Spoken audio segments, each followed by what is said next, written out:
Akyat na po ako. Sige, akyat lang po. Hello, tatay. Kumusta kayo dito? Okay, ganun pa rin. Oh. Magpapakilala muna po ako. Uy! Isa-isa na. Hinay, kewa na. Gabok-gabok na. Ginoo ko Mariasep, gabokay na yun. Hala, Sil. Hala pa si. Labas ka na. Oo, dito na lang sa labas. Sa labas na lang. Hawaki camera, hawaki. Ano mo to camera? Oh, Magtugat yun sir. hawaki ng camera, hawaki. Magagaan ka, ano dahil. Akin ang mic mo. Naway, klaro, ginuba na ibalay. Naway, klaro. Dahan-dahan ka lang kasi. Okay na, sorry tatay ha. Oo, okay na. Sira natin tuloy yung bahay nila. Magbayad tayo nito. Ay, di na, hayaan mo na, sir. Okay na. Ha? Luma na rin. Tumusok oh. Paalis din kami kay. si Ken. Ano daw, paalisin daw ng tauhan dito para wala na daw bahay dito makatira. Paalisin na kayo dito. Oo, sa may-ari ng lupa. Kawawa naman kayo. Magpapakilala pa lang ako, niguba ng inyong balay. Hayaan mo na, sir. Okay ra. Okay na. Oh, ganun talaga kay ano na yan. Marupok na. Marupok na. Oo, kaya ganun na nagiba na. Pila na katuig kayo dito nakatira? Matagal-tagal na, sir, kay sa una doon kami nakatira. Mm.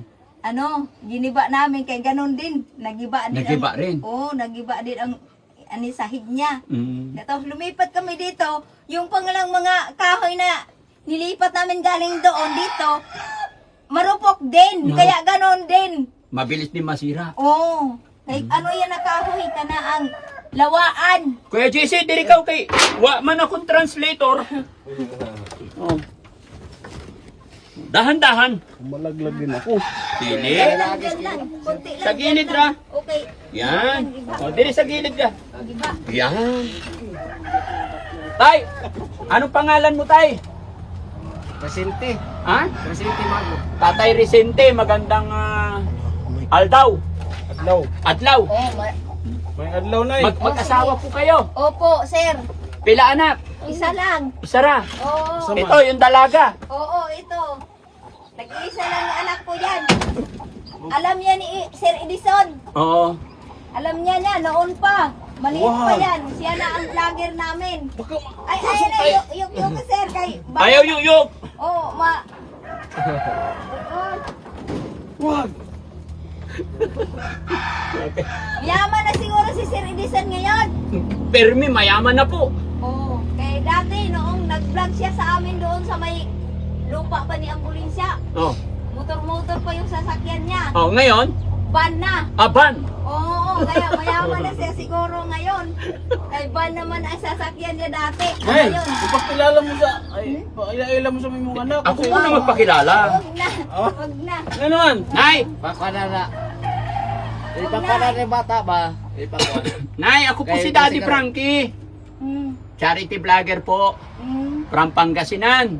Ganun. Kabalo ka Pangasinan? Oo, may kamag-anak ko doon sa Pangasinan na nakapangasawang taga Pangasinan. Oh. Mga Cruz apelido. Oh. O nakapangasawa siya sa babae na taga Pangasinan.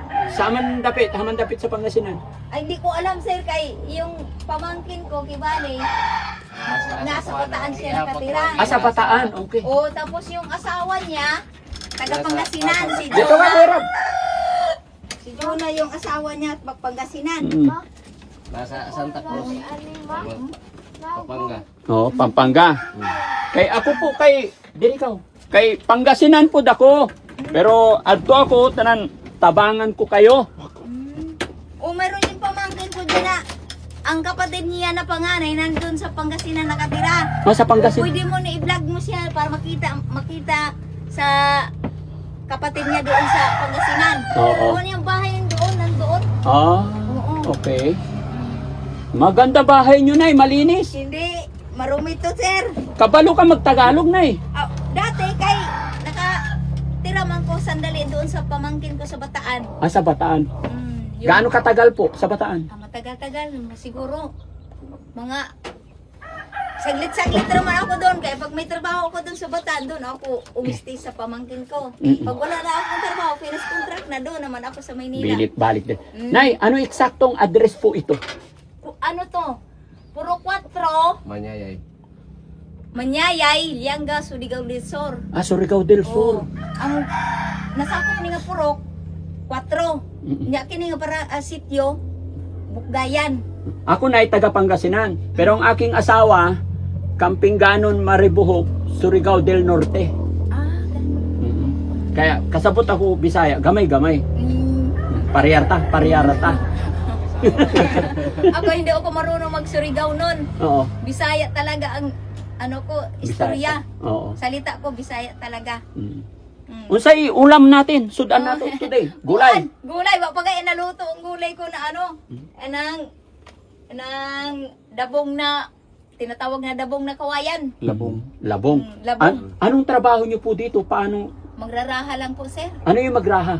Yung magsisibak ng kahoy na ganun kahaba. Oo. Tapos ibibenta tag 5 piso ang isang bugbang, Isang bukos. tali. O, isa kabukos. O isang bukos. 5 piso na. O 5 piso. Barato na. O sa una, pinakabarato kay 3 piso lang. Oo.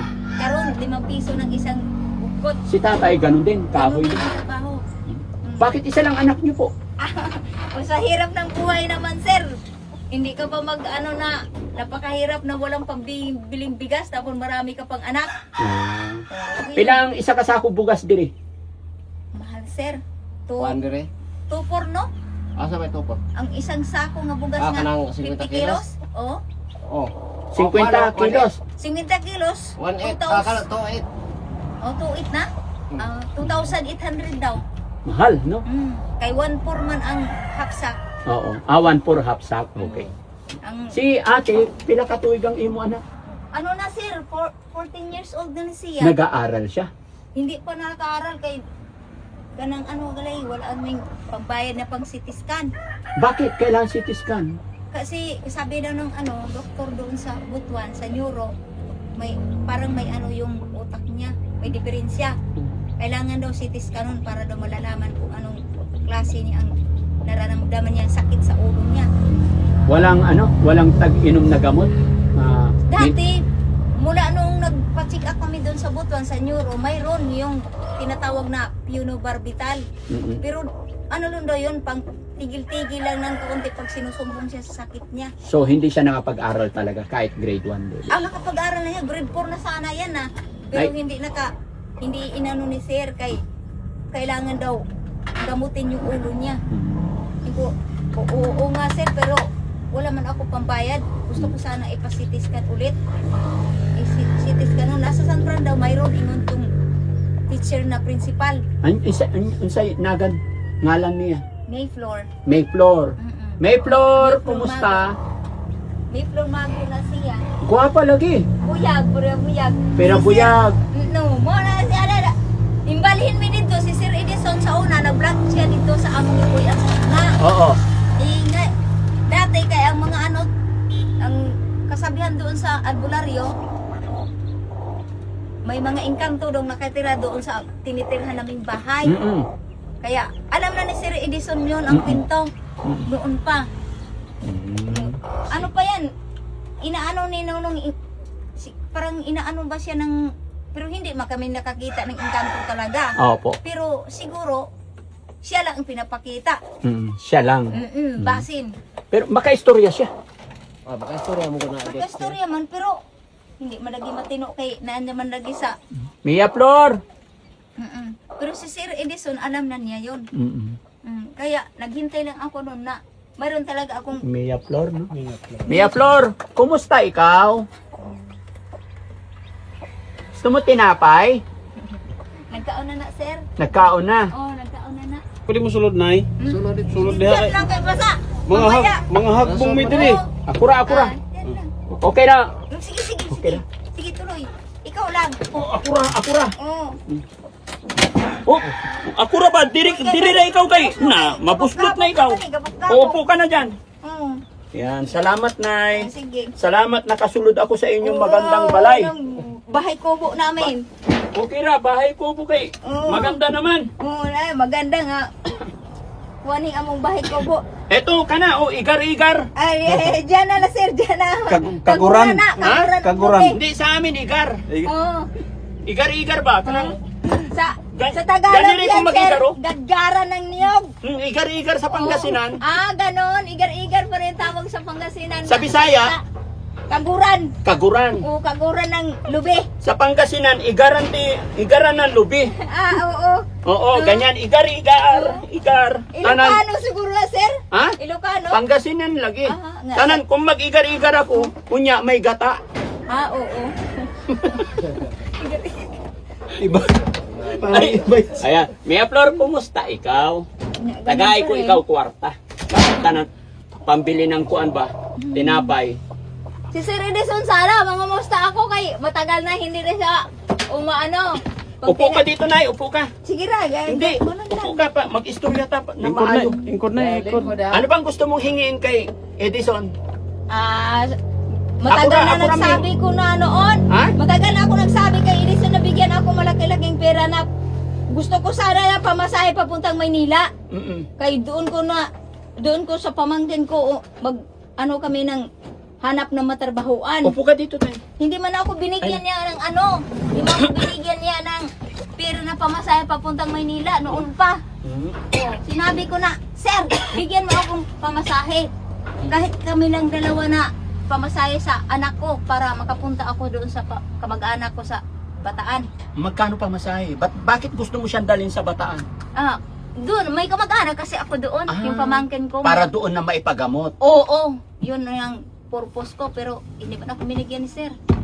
Pila ang pamasahe mo na diri? Dito, sabi ni yung kasamahan niya na nandun din sa Maynila nagtrabaho, si Boy Sardinas, pag airplane daw 5,000 bawat tao. Awan ko kung ngayon kung magkano na ang pamasahe. Maghingi tayo kay Boy Sardinas, kay mayaman yun. Oo, sabi ni Sir Edison, doon daw nagtrabaho ngayon sa Sanil 7. Si Boy Sardinas. Ko baka inuuto-uto mo lang ako nito ni Sir Edison.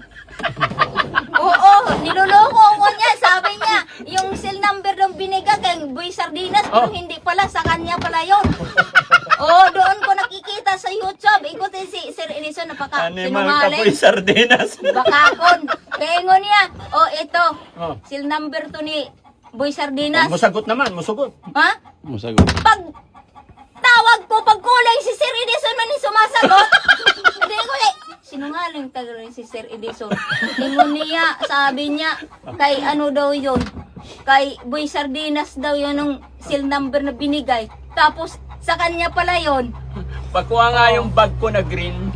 No? Nahuli ko siya kay, Nahuli mo. pagtawag, pagsagot, busis man ni Sir Edison. Si Sir Edison yun. Hindi siya. Pero nagsulti si Sir Edison na si Sardinas nagtrabaho sa GME Bin. Oo. Direktor lagi. Oo. Diin ko nga.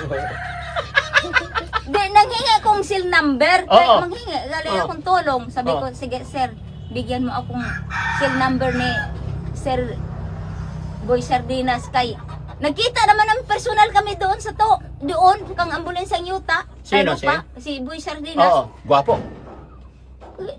Katamtaman lang, puti.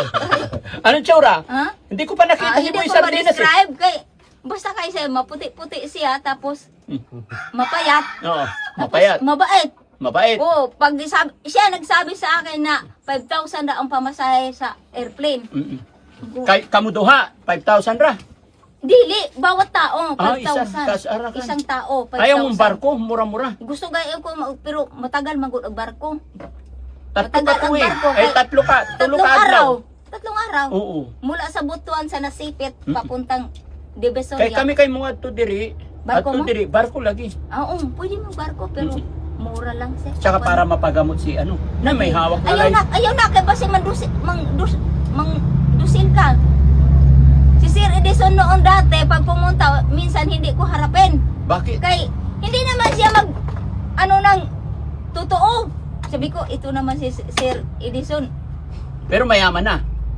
Hindi ko alam, kay nakita ko siya, yung matagal-tagal na siya nagpunta dyan, naman siya. Yung, Dati motor-motor. ngayon, van naman, tapos na itatak na. pangalan niya dito nga circle. Oh. Oh, iko, mayaman na pala yan. Mayaman na si Sir Edison, nakaban naman. Maganda pa ang kulay na ban. So kung tagay ka ni ng pamasahe 5,000 adto ka na sa Bataan. Di maiwan si tatay. Oh, bahala siya. Ay, mag-asawa na iba yan pag Kung susama siya sa akin, kung gusto niyang sumama sa akin, walang problema. Walang problema. Oo, Doon kayo maghanap buhay. Mabait naman yung pamangkin ko. Mm. Mabait yung pamangkin ko si Herminia Cruz. O pag Tsaka, Nay, pag nakapunta ka ng Bataan, may pagamutan doon malapit. yes, mayroon doon sa Bataan Bakit gusto mo ipagamot yung anak mo, Nay? para gumaling. Matagal ko na sana kayong pumunta kami doon. Ako Facebook pero nakakalito-lito man kay marami mang pangalan sa pamangkin ko. Oh, Facebook ko yung pamangkin ko, yung anak ni Hermie. Marami namang Alvin Cruz. Maraming kapangalan. Nakakalito. Sabi ko, sino? Alin ba dito ang totoo? Kay mayroong Alvin Cruz na Cavite ang tinitirhan. Mayroong Pampanga. Sabi ko, saan ba talaga? Hindi naman to address niya talaga. Ang totoo niya address Bataan man. Nay, si Boy Sardinas, kaibigan ko po.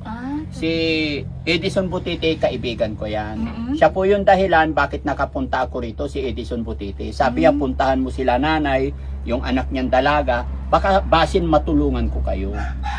Ako po si Daddy Frankie, charity vlogger from Pangasinan. Anak ng Pangasinan. Na? So, kung bigyan kita ng 5,000, dadalhin mo ipapagamot mo yung anak mo sa Bataan. Oo, pero dalawa, sir. Dalawa? Kami. 10,000. Oo, kay pamasahe.